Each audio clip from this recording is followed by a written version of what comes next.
નમસ્કાર. કોઈ પણ જન્મ કુંડળીમાં આ 7 પ્રકારના સૂત્રો અવશ્ય ઘટિત થાય છે.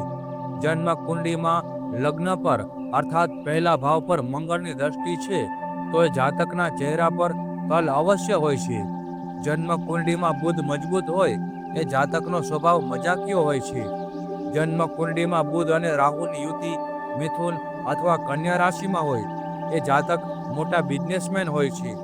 જન્મ કુંડળીમાં સૂર્ય બળવાન હોય અને લગ્ન અર્થાત પહેલા ભાવથી કે પહેલા ભાવના સ્વામીથી સંબંધ ધરાવે તો એ જાતકને માથામાં જલ્દી તાલ પડી જાય છે.